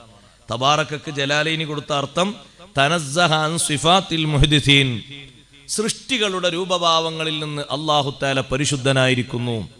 സൃഷ്ടികളുടെ എന്തെങ്കിലും ഒരു സ്വഭാവമോ ഒരു വാക്കോ ഒരു പ്രവൃത്തിയോ അള്ളാഹുവിനോട് ചേർത്തി പറയാൻ പറ്റൂല. ഇങ്ങനെയാണ് അല്ലാഹു തആല, ഈ രൂപത്തിലാണ്, ഈ ഭാവത്തിലാണ്, ഒന്നും പറയാൻ പറ്റൂല. സൃഷ്ടികളുടെ ഒരു സിഫത്തും അള്ളാഹുവിലേക്ക് ചേരൂല. അപ്പൊ അല്ലാഹു തആലാന്റെ സിഫത്ത് അത്രയും അനുഗ്രഹീതമായ, നമ്മൾ വിവരിച്ചാലും വർണ്ണിച്ചാലും ഒതുക്കി നിർത്താൻ പറ്റാത്ത അത്രയും അപ്പുറത്താണ്. തനസ്സഹ അൻ സിഫാത്തി തആല വ തആലമ അൻ സിഫാത്തിൽ മഖ്ലൂഖീൻ. സൃഷ്ടികളുടെ സിഫത്ത് നിങ്ങൾ നോക്ക്, നമ്മൾ പറയും, ഞാനും കേൾക്കുന്നുണ്ട്, അല്ലാഹു തആല സമീആണ്, ഞാനും സമീആണ് എന്ന് പറയാൻ പറ്റൂല. റബ്ബ് തആലയെ പറ്റി സമീഉ ബസീർ എന്ന് പറയാം. നമ്മളെ പറ്റി ആരെങ്കിലും പറയുമ്പോൾ സമീഉം ബസീർ എന്ന് പറയാൻ പറ്റൂല. പരിധിയുണ്ട്, നമുക്ക് പരിമിതിയുണ്ട്, പരിമിതിയും ഉണ്ട്. മാത്രമല്ല, ഉള്ളത് കൊണ്ട് തന്നെ എല്ലാം കാണാനും എല്ലാം കേൾക്കാനും കഴിയില്ല. ശബ്ദം കേൾക്കുന്നതിന് പരിധിയുണ്ട്, ചിലത് തന്നെ കാണുന്നതിന് പരിധിയുണ്ട്. ഓവർ ലൈറ്റ്, ഓവർ വെളിച്ചം നമ്മുടെ കണ്ണുകൊണ്ട് കാണാൻ പറ്റൂല. ഓവർ ശബ്ദം, പരിധിയിൽ കവിഞ്ഞ ശബ്ദം കേൾക്കാൻ കാതുകൊണ്ട് പറ്റില്ല. അതിന് ദൂരപരിധിയുണ്ട്, സ്ഥലപരിധിയുണ്ട്, കാലപരിധിയുണ്ട്. അല്ലാഹു തആല സമീഉം ബസീറുമാണ് എന്ന് പറഞ്ഞാൽ നമുക്കാർക്കും അതിൻ്റെ പരിധിയും പരിമിതിയും നിശ്ചയിക്കാൻ കഴിയൂല. കൂരിരുട്ടത്ത് എത്ര ചെറിയ വസ്തുവാണെങ്കിലും അത് കറുത്ത പാറന്റെ ഇടയിലൂടെ ഇയഞ്ഞു നീങ്ങുന്ന ശബ്ദം, ഉറുമ്പിന്റെ ശബ്ദം കേൾക്കാൻ കഴിവുള്ളവനാണ് അല്ലാഹു തആല. നമ്മളെ കഴിവോ നോക്ക് നിങ്ങൾ. സ്വന്തം വീട്ടിലെ ഒരു റൂമിൽ ഉള്ളത് അപ്പുറത്തുള്ളവർക്ക് കേൾക്കാൻ പറ്റുന്നില്ല. താഴ്ഭാഗത്ത് സംഭവിക്കുന്നത് മേൽഭാഗത്തുള്ളവർക്ക് കേൾക്കാൻ പറ്റുന്നില്ല. വളരെ പരിമിതമായ കഴിവാണ് നമുക്കുള്ളത്. മഖ്ലൂഖീങ്ങൾ, സൃഷ്ടികളുടെ സിഫത്തിൽ നിന്ന് അല്ലാഹു തആല പരമോന്നതനാണ്. അവരുടെ സിഫത്തും അല്ലാഹു തആലാന്റെ സിഫത്തും നോക്കുമ്പോൾ ഒരു നിലക്കും ചേരുകയില്ല. തബാറക്കല്ലദീ ബിയദിഹിൽ മുൽക്ക്. മറ്റൊരു കാര്യം, ഇവിടെ ബിയദിഹി എന്ന് പറഞ്ഞു, അത് ശരിക്കും നമ്മൾ മനസ്സിലാക്കണം. ബിയദിഹി എന്താ? ബിയദിഹി എന്നതിൻ്റെ അർത്ഥം ബി തസറുഫിഹി, ഫി തസറുഫിഹി, അള്ളാഹുവിൻ്റെ നിയന്ത്രണത്തിലാണ്. അൽ മുൽക്കു, സർവാധികാരം, പരമാധികാരം. ഓനാണ് അധികാരം കൊടുക്കുന്നവൻ. അധികാരം ഉള്ള ആൾക്കാർ അധികാരം നീക്കുന്നവനും അവനാണ്. ഒരു നിലക്കും എൻ്റെ അധികാരം പോകൂലെന്ന് കരുതിയ ആളായിരുന്നു കിസ്ര രാജാവ്. കിസ്ര രാജാവ് വിചാരിച്ച് ഞാൻ ഈ അധികാരത്തിൽ കുറെ കാലം ഉണ്ടാവുന്നതാണ്. പക്ഷെ മകനോട് അന്നത്തെ ജ്യോത്സ്യന്മാർ പറഞ്ഞു, നിങ്ങൾക്ക് അധികാരം കിട്ടണമെങ്കിൽ ഇപ്പൊ വാപ്പാനെ കൊല്ലണം, അല്ല കഴിയില്ല. വാപ്പാനെ കൊന്നു, അധികാരമല്ലേ വലുത്. വാപ്പാനെ കൊന്നു. നമ്മുടെ നാട്ടിൽ നമ്മൾ കാണുന്നില്ലേ, മക്കളോട് മറ്റു പാർട്ടിക്കാരോ എപ്പോൾ അധികാരം കിട്ടണോ ബാപ്പാന്റെ പിന്തുണ പിൻവലിച്ചാൽ. ബാപ്പയാണ് മുഖ്യമന്ത്രി, അപ്പോൾ ബാപ്പാന്റെ പിന്തുണ പിൻവലിക്കാൻ മകൻ, അപ്പോൾ മകൻ ആ സ്ഥാനത്തെത്തി. നിങ്ങൾ നോക്ക്, അതല്ലേ അധികാരത്തിന്റെ അവസ്ഥ. പക്ഷെ അല്ലാഹു തആലാന്റെ അധികാരം അത് പരമാധികാരമാണ്. അതാർക്കും ചോദ്യം ചെയ്യാനോ തിരുത്താനോ കഴിയില്ല. അധികാരം കൊടുക്കുന്നവനും അധികാരം ഊരിക്കളയുന്നവനും അധികാരം വേണ്ടാന്ന് വെക്കുന്നവനും അല്ലാഹു തആലയാണ്. ഇവിടെ ബിയദിഹി എന്ന് പറഞ്ഞൊരു വിഷയം മനസ്സിലാക്കണം. അള്ളാഹുവിന്റെ കയ്യിലാണ് എന്ന് ആരെങ്കിലും അർത്ഥം വെച്ചു എന്ന് കരുതിയിട്ട് ആ അർത്ഥം തെറ്റായി വ്യാഖ്യാനിക്കേണ്ടതില്ല. കാരണം നമ്മൾ പറയുന്ന ഒരു സാധാരണ ഭാഷ, നമ്മളോടാണല്ലോ ഖുർആൻ സംവദിക്കുന്നത്. നമ്മളോട് സംവദിക്കുമ്പോൾ അതിൻ്റെ സാഹിത്യശൈലിയും മറ്റൊക്കെ ഖുർആനുണ്ടാവും. മനുഷ്യന്മാരോടല്ലേ ഖുർആൻ സംവദിക്കുന്നത്. അപ്പൊ സഹോദരങ്ങളെ, അള്ളാഹുവിന്റെ കയ്യിലാണ് എന്ന് പറഞ്ഞാൽ ആ കൈ കൊണ്ട് ഉദ്ദേശം ഒരു കയ്യും എന്ന് വെക്കാൻ പറ്റൂല, ഒരു കയ്യും എന്ന് കൂട്ടാനും പറ്റൂല. ഇങ്ങനത്തെ കൈയാണ് അങ്ങനത്തെ കൈയൊന്നും വെക്കാൻ പറ്റൂല. പക്ഷേ ആലങ്കാരികമായി അങ്ങനെ ഒരു പ്രയോഗം ഉണ്ട്. അവന്റെ കയ്യിലാണ് പോലീസും പട്ടാളം എന്നൊക്കെ പറയും. പോലീസും പട്ടാളം എന്നായിട്ട് കയ്യിൽ കയറിയിരിക്കാന്നല്ല, അതൊരു സ്വാധീനത്തിന്റെ ഒരു വാക്കാണത്. സ്വാധീനമുണ്ട്, കഴിവുണ്ട് എന്നതിന് ആലങ്കാരികമായി പറയുന്നൊരു പ്രയോഗമാണ് ബിയദിഹി. ഖുർആൻ അങ്ങനെ പല സ്ഥലത്തുണ്ട്. നേർക്ക് നേരെ അല്ലാഹു തആലാക്ക് പറഞ്ഞൂടെ എന്ന് ചിലർ ചോദിക്കും. അല്ല, അത് ഈമാനൊക്കെ എത്ര കെട്ടുറപ്പുണ്ട് എന്ന് ആൾക്കാരെ പരിശോധിക്കാനാണ്. അല്ലാഹു തആലാന്റെ ശരീരത്തിനെ പറ്റിയിട്ട് വജ്ഹ് എന്ന് പറഞ്ഞില്ല, ദാത്തിനെ പറ്റി വജ്ഹ് എന്ന് പറഞ്ഞു. അല്ലാഹു തആലാന്റെ ദാത്തിനെ പറ്റി വജ്ഹ് എന്നുള്ളതിന് നമ്മൾ അർത്ഥം വെക്കുന്ന മുഖം അവിടെ അർത്ഥം വെച്ചാൽ ആകെ പ്രശ്നമായി പോകും. എന്നാ പിന്നെ അല്ലാഹു തആലാക്ക് അങ്ങനെ ഇബ്ഖാ ദാത്തുഹു എന്ന് പറഞ്ഞുകൂടായിരുന്നില്ലേ? അറബി കിട്ടാത്തതുകൊണ്ടൊന്നല്ലല്ലോ, പിന്നെ എന്തിനാ? അത് ആരൊക്കെ ശരിക്കും അടിയുറച്ച് വിശ്വസിക്കും ഇങ്ങനൊക്കെ പറയുമ്പോൾ? ഈ പറഞ്ഞ പറച്ചിൽ ആരെല്ലാം തെന്നിമാറും, ഇതും അള്ളാഹുവിന്റെ ഒരു പരീക്ഷണമാണ്, പരിശോധനയാണ്. നല്ല ഈമാനുള്ള മുഅ്മിനീങ്ങൾ അവർ വിശ്വസിക്കും കുല്ലും മിൻ ഇന്ദി റബ്ബിന, ഒക്കെ റബ്ബിന്റെ ഭാഗത്തു നിന്നാണ്, അതുകൊണ്ട് നമ്മളത് വിശ്വസിക്കുക. ഇൽമുള്ള ആൾക്കാരൊക്കെ, ഈമാനുള്ള ആൾക്കാർ എങ്ങനെ പറയാം? അതേ സമയത്ത് അമ്മല്ലദീന ഫീ ഖുലൂബിഹിം സൈഗുൻ, മനസ്സിൽ ചെറിയ ചൊറിച്ചിലും വൈകല്യവും രോഗമൊക്കെ ഉള്ള ആളുകൾ ഒരു ചാഞ്ചാട്ടങ്ങൾ തീർത്തു പറയാൻ കഴിയാത്ത മുത്തശാബിഹായ വചനങ്ങളുമായി അതിന്റെ പിന്നാലെ പോകും. എന്തിന്? ഇബ്തിഗാൽ ഫിത്ന. റബ്ബികദുൽ ജലാലി വൽ ഇക്റാം എന്നുള്ളതിന് മുഖം വെച്ചാൽ അല്ലാഹു തആലാക്ക് എത്ര വൈകല്യം വരും. നിങ്ങൾ ആലോചിച്ച് നോക്കി, മുഖം മാത്രം ശേഷിക്കാന്ന് പറഞ്ഞാൽ ചിലപ്പോഴൊക്കെ നമ്മൾ കാണലുണ്ട്. ഇപ്പൊ ഈ തെരഞ്ഞെടുപ്പിലോ കണ്ടില്ല, മുഖം മാത്രം മുന്നിലിട്ടിട്ട് കുറെ ആൾക്കാർ പോകുന്നത്. ഓല ശരിക്കും അതിന്റെ ചിത്രം മാത്രമേ, പക്ഷെ ഓലെ കാണാൻ തന്നെ ഒരു കോലല്ലല്ലോ. സ്ഥാനാർത്ഥിന്റെ മുഖം മാത്രമേ ഓരോരുത്തുള്ളൂ, ഉടലൊന്നുമില്ലല്ലോ. അല്ലാഹു തആലാന്റെ മുഖം മാത്രം ശേഷിക്കുന്ന അപ്പോൾ ഒരാളിങ്ങനെ കൂട്ടി വെക്കാണ്, കായ്യൂല, കാലുമില്ല, ഉടലുമില്ല, തലയില്ല, മുഖം മാത്രം. എന്താ ഇത് പരിപാടി? അപ്പൊ അതാ ആ അർത്ഥം വെച്ചത് കൊണ്ടല്ലേ സഹോദരങ്ങളെ അങ്ങനെ വന്നത്. അതുകൊണ്ടല്ലേ മഹാന്മാരൊക്കെ അവിടെ പറഞ്ഞത്, ദാത്തിനെ പറ്റി പറഞ്ഞ ഒരു വാക്കാണ് വജ്ഹു റബ്ബിക കുല്ലു ഷൈഇൻ ഹാലികുൻ ഇല്ലാ വജ്ഹഹു. അങ്ങനെ ഖുർആനിലുണ്ട്, യദുല്ലാഹി എന്ന് ഖുർആനിലുണ്ട്, യദുല്ലാഹി ഫൗഖ ഐദീഹിം, യദുല്ലാഹി ഫൗഖ ഐദീഹിം, അള്ളാഹുവിന്റെ കഴിവ്, അള്ളാഹുവിന്റെ നിയന്ത്രണം അവരുടെ എല്ലാം കഴിവുകളുടെ അപ്പുറാണ്. അവർ തീരുമാനിച്ചതുപോലെ നല്ല കാര്യം നടക്കുക. യദുല്ലാഹി ഫൗഖ ഐദീഹിം, ഇത് നമ്മൾ പഠിക്കേണ്ട ഒരു പ്രധാനപ്പെട്ട ആശയമാണ്. കാരണം പച്ചയായി പച്ചയായിട്ട് എതിരിക്കണം. പിന്നെ യമീന് പറഞ്ഞ എന്തിനാ? എന്തേ യസാറ് പറയാതിരുന്നത്? ഒരു വിഷയം പുണ്യമാക്കപ്പെട്ട ഒരു വിഷയം പറയുമ്പോൾ അങ്ങനെയാണല്ലോ, അതിന് യമീനല്ലേ പറയാ, അതുകൊണ്ട് യമീന് പറഞ്ഞതാണ്, അല്ലാതെ വലത്തെ കൈ എന്നുള്ള അർത്ഥത്തിലല്ല. അങ്ങനെയാണ് ഹദീസൊക്കെ അർത്ഥം വെക്കുമ്പോൾ തെറ്റിയത്. അല്ലാഹു തആല ഒന്നാം ആകാശത്തിലേക്ക് ഇറങ്ങി വരും എന്ന് പറഞ്ഞപ്പോൾ എന്താ ഒന്നാം ആകാശത്തിലേക്ക് മാത്രം ഇറങ്ങി, ഭൂമി കണ്ട് ഇറങ്ങിക്കൂടെ എന്നില്ലേ? ഇതിനപ്പത്ര വലിയ ബുദ്ധിമുട്ടാണ്. എന്നാ പിന്നെ ആൾക്കാർക്കൊക്കെ വേണം പറഞ്ഞു കൊടുക്കാലോ. ഇത് ചിന്തിക്കൂലേ മനുഷ്യന്മാരിൽ അല്പജ്ഞാനികളൊക്കെ? അല്ലാഹു തആല ഇറങ്ങി വരും എന്ന് പറഞ്ഞതിന്റെ അർത്ഥം റബ്ബ് തആല ഇങ്ങനെ കയ്യും കാലും കൊണ്ട് ഇങ്ങനെ പതുക്കെ പതുക്കെ ഇങ്ങനെ അടുത്ത സ്റ്റെപ്പ് അടുത്ത സ്റ്റെപ്പ് അടുത്ത സ്റ്റെപ്പ് അങ്ങനെ ഇറങ്ങി വരും എന്നല്ല. പിന്നെ അങ്ങനെ യൻസിലു റബ്ബുനാ തബാറക വ തആല വ്യക്തമായി പറയാൻ കാരണം അല്ലാഹു തആലാന്റെ റഹ്മത്ത് ഇറങ്ങി വരും എന്നതിനാണ് പറഞ്ഞത്. റബ്ബ് തആലാന്റെ റഹ്മത്ത് ഇറങ്ങി വരുമ്പോ റബ്ബ് തആല തന്നെ വന്നൊരു പ്രതീതിയാണല്ലോ അവിടെ അനുഭവപ്പെടുന്നത്. ആൾക്കാർ പറയില്ല എപ്പോഴും അല്ലാഹു തആല നേരിട്ട ആ കാര്യത്തിൽ അത്രയും ഇടപെട്ടത് കൊണ്ടാണ്, വേറെ ഒന്നൊരു സംഗതി അവിടെ പറയാനില്ല, അത്രയും എളുപ്പം ആ കാര്യം നടക്കാനുള്ള കാരണം എന്ന് പറയും. നടക്കാത്ത ചില വിഷയങ്ങൾ പെട്ടെന്ന് നടക്കുമ്പോൾ ഇത് റബ്ബ് തആലാന്റെ റഹ്മത്തിനെ കുറിച്ച് ബോധ്യമുണ്ടാക്കി തരാനാണ് ആ വാക്ക്. പക്ഷെ അതിനെന്ത് അർത്ഥം വെക്കുന്നു? റബ്ബ് തആല ഇറങ്ങി ഇങ്ങനെ വരുന്നു. ഇറങ്ങി വരുമ്പോൾ കയറും വേണ്ടേ? ഇറങ്ങിയാൽ മാത്രം പോരല്ലോ. അപ്പൊ ഇറങ്ങാ കയറാന്നുള്ള ആ ഒരു അർത്ഥപ്രകാരം വീക്ഷിക്കുമ്പോൾ അത് മഖ്ലൂഖീങ്ങളുടെ സ്വഭാവമാണ്, സൃഷ്ടികളുടെ സ്വഭാവമാണ്. സൃഷ്ടികളുടെ ഒരു സ്വഭാവവും റബ്ബ് തആലാക്കില്ല എന്നാണ് തബാറക്ക. തബാറക്ക എന്നുള്ള വാക്കിന്റെ അർത്ഥം സൃഷ്ടികളുടെ ഒരു സ്വഭാവവും ഒരു രൂപഭാവവും അല്ലാഹു തആലാക്കില്ല. അങ്ങനെ വെച്ച് കെട്ടാനോ അങ്ങനെ സങ്കല്പിക്കാനോ അങ്ങനെ പറയാനോ ഒന്നും പറ്റൂല എന്നാണ് തബാറക്ക എന്ന ആ ഒരൊറ്റ വാക്ക് മഹാരഥന്മാരായ ഖുർആൻ പണ്ഡിതന്മാരൊക്കെ വിശദീകരിച്ചത് അതേ അർത്ഥം തന്നെയാണ്. ഇമാം നസഫി റഹ്മത്തുള്ളാഹി അലൈഹി പറഞ്ഞു, തആല വ തആല മൻ സിഫാത്തിൽ മഖ്ലൂഖീൻ, സൃഷ്ടികളുടെ സിഫത്തുകൾ ഒന്നും അല്ലാഹുവിലേക്ക് ചേർത്തി പറയാൻ പറ്റൂല. സൃഷ്ടികളുടെ സിഫത്തുകളൊന്നും അല്ലാഹുവിനോട് യോജിക്കൂല. റബ്ബ് തആല അതിൽ നിന്നെല്ലാം പരിശുദ്ധനാണ്, പരമോന്നതനാണ്.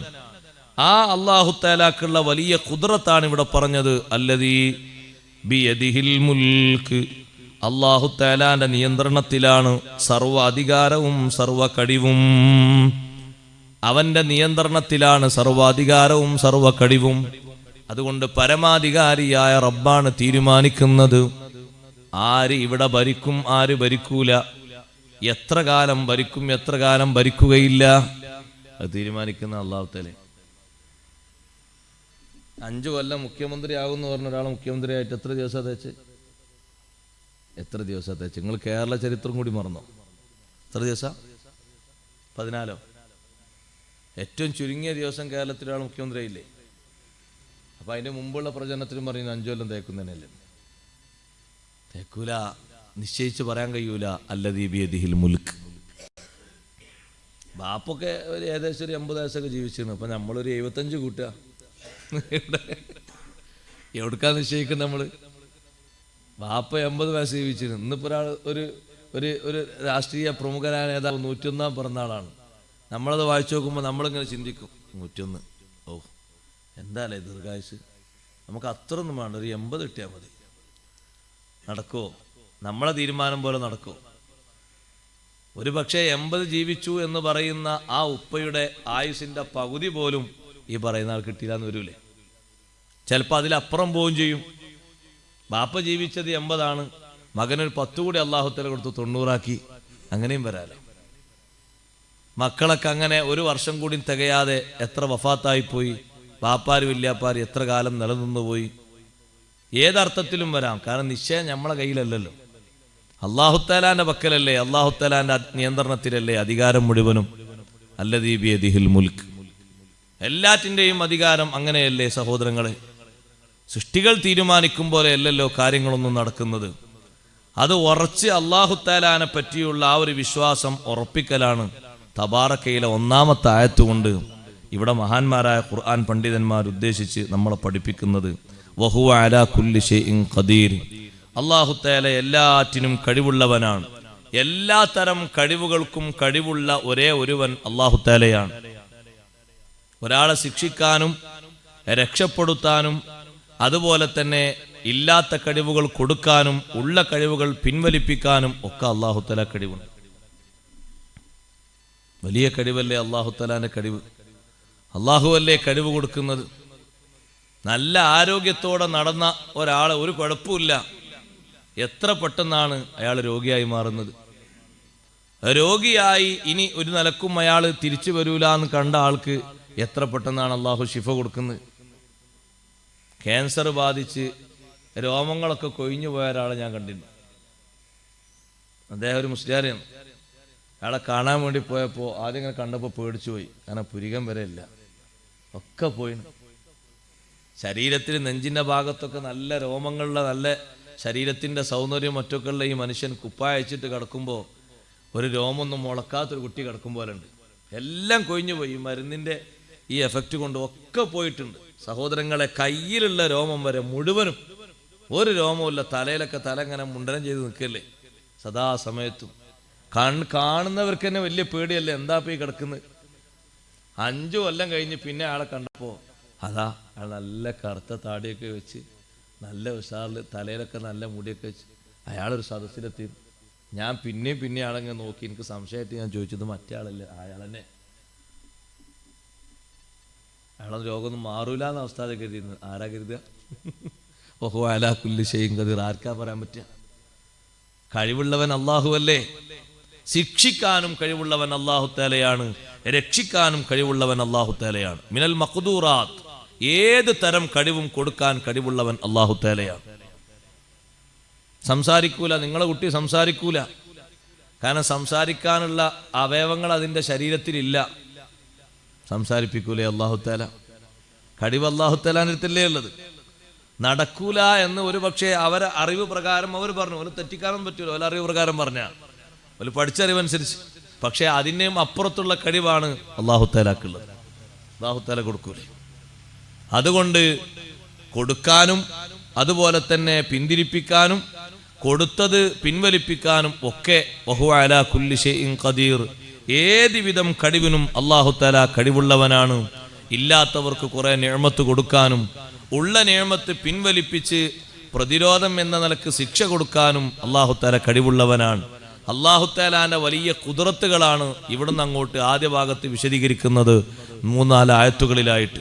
തബാറക്കല്ലദീ ബിയദിഹിൽ മുൽക്കു വഹുവ അലാ കുല്ലി ഷൈഇൻ ഖദീർ. തബാറക്കല്ലദീ ബിയദിഹിൽ മുൽക്ക്, പരമാധികാരം, പരമമായ നിയന്ത്രണം അള്ളാഹുവിൻ്റെ പക്കലാണ്. ആ അള്ളാഹു തആല അനുഗ്രഹീതനായിരിക്കുന്നു. റബ്ബിൻ്റെ അധികാരം പഠിപ്പിക്കാനാണ് ഇങ്ങനെ പറഞ്ഞത്. നേരെ തബാറക്കല്ലാഹു എന്ന് പറഞ്ഞാൽ പോരെ? തബാറക്കല്ലാഹു എന്ന് പറഞ്ഞാൽ അള്ളാഹു തആല അനുഗ്രഹീതനായിരിക്കുന്നു കിട്ടുമല്ലോ. പക്ഷേ ഇങ്ങനെ ഈ ഒരു വിഷയങ്ങളൊക്കെ പഠിപ്പിക്കണമെങ്കിൽ ഇങ്ങനെ തന്നെ പറയണം. അല്ലദീ ബിയദിഹിൽ മുൽക്ക്, അള്ളാഹു തആലാന്റെ നിയന്ത്രണത്തിലാണ് പരമാധികാരമുള്ളത്. എല്ലാ പരമമായ കഴിവും നമ്മൾ നിർണയിക്കാനും നിർവചിക്കാനും പറ്റാത്ത തരത്തിലുള്ള അധികാരങ്ങളൊക്കെ അള്ളാഹുവിന്റെ പക്കലാണ്. ആ അല്ലാഹു തആല അനുഗ്രഹീതനായിരിക്കുന്നു, പരമോന്നതനായിരിക്കുന്നു. വഹുവ അലാ കുല്ലി ഷൈഇൻ ഖദീർ. അല്ലാഹു തആല എല്ലാ വിഷയങ്ങൾക്കും കഴിവുള്ളവനാണ്. അല്ലാഹു തആലാന്റെ വലിയ കഴിവാണ് അല്ലദീ ഖലഖൽ മൗത്ത്. ആർക്കും നിയന്ത്രിക്കാൻ കഴിയില്ലല്ലോ. ആർക്കെങ്കിലും മരിക്കണ ഒരാളെ ഇപ്പൊ മരിക്കണ്ടെന്ന് തീരുമാനിക്കാൻ പറ്റും? അല്ലാഹു തആലാന്റെ വലിയ ഖുദ്റത്താ പറയാൻ പോകുന്നത്. അല്ലദീ ഖലഖൽ മൗത്ത് വഹുവ അലാ കുല്ലി ഷൈഇൻ ഖദീർ. എല്ലാറ്റിനും കഴിവുള്ളവനാണ്. ആ കഴിവുകളിൽ ഒരു കഴിവാണ് അല്ലദീ ഖലഖൽ മൗത. മൗത്തിനെ സൃഷ്ടിച്ചവൻ അവനാണ്. ഒരു 5 മിനിറ്റ് കൂടി, ഒരു 10 മിനിറ്റും കൂടി എന്തിലാണ് ഘടിപ്പിക്കേണ്ടത്? വെന്റിലേറ്ററിലോ? വെന്റിലേറ്ററും കുറച്ച് കഴിഞ്ഞാൽ തളരൂലേ? അതിനുമില്ല ഒരു കണക്കൊക്കെ വെന്റിലേറ്റർ നോക്കണീന്. ഒരു ഉപകരണത്തിൽ ഇങ്ങനെ കുറെ കാലം വെച്ചിട്ട് കാര്യമില്ലല്ലോ. എത്ര കാലം അങ്ങനെയാണ് ഒരാളെ ഉപകരണത്തിൽ വെക്കുക?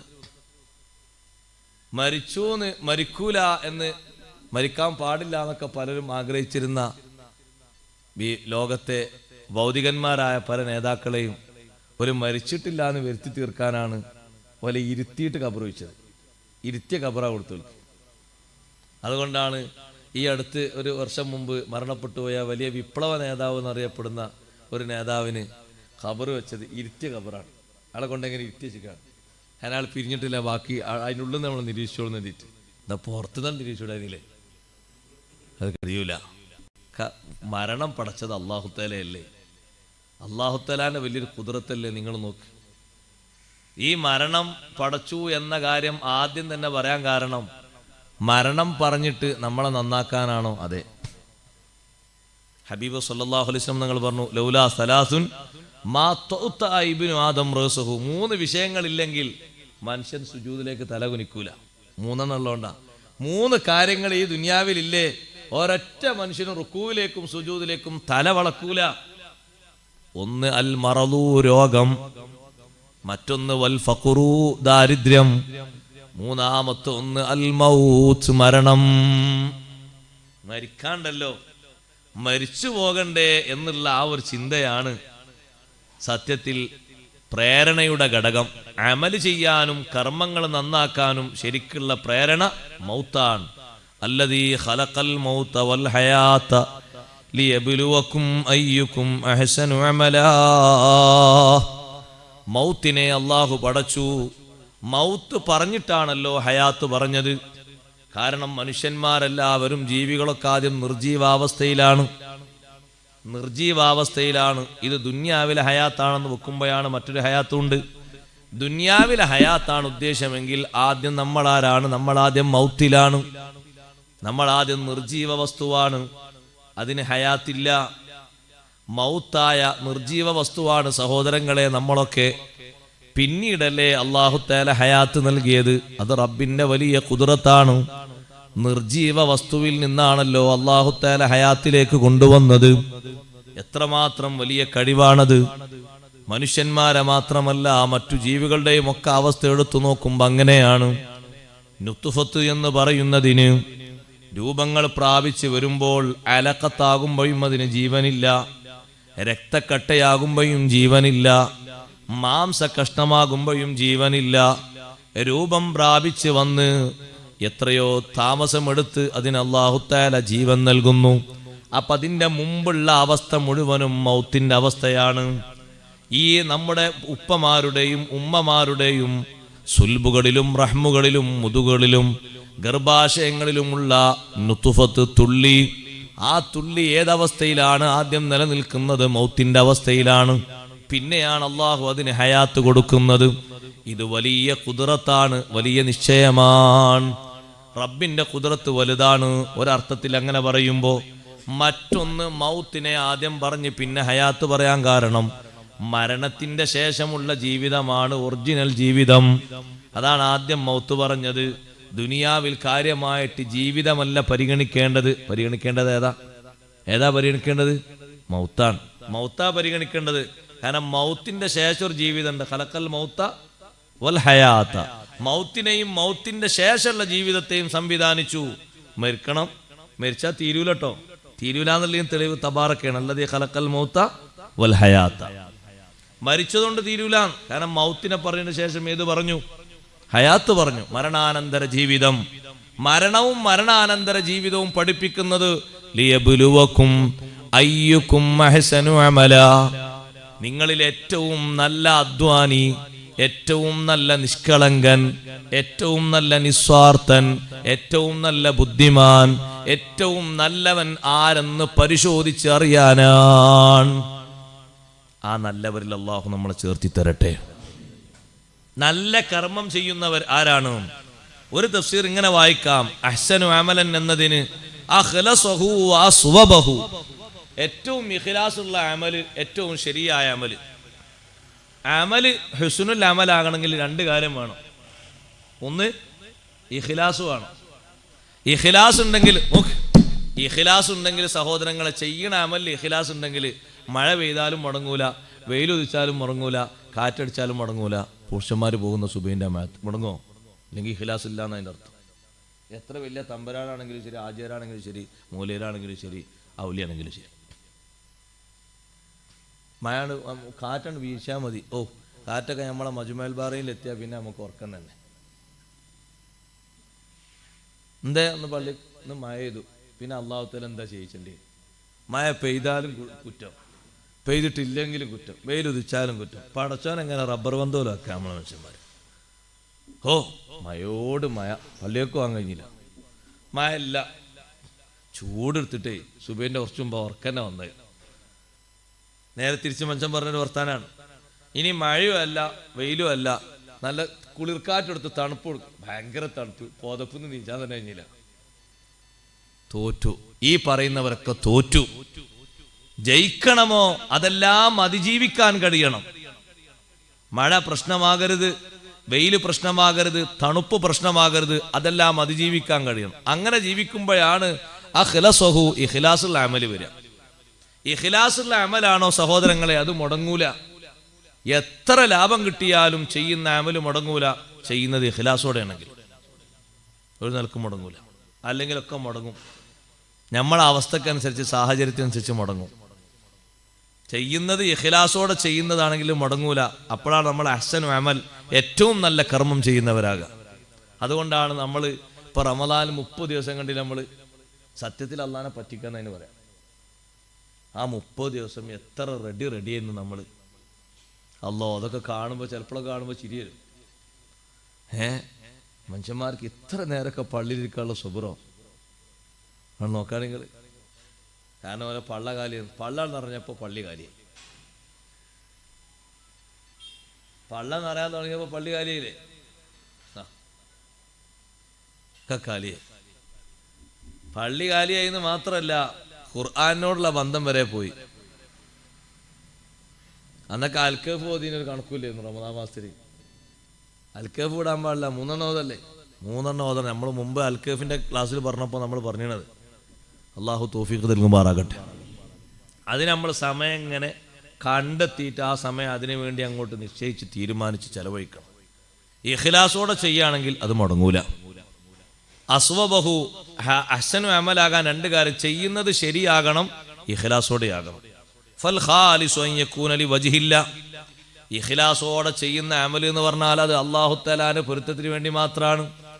റബ്ബിന്റെ പൊരുത്തത്തിന് വേണ്ടി മാത്രമാകുമ്പോൾ ചൂടും തണുപ്പും തടസ്സമാകൂല, വെയിലും മഴയും പ്രതിബന്ധമാകൂല, നമ്മുടെ ആരോഗ്യവും അനാരോഗ്യവും പരിഗണിക്കൂല.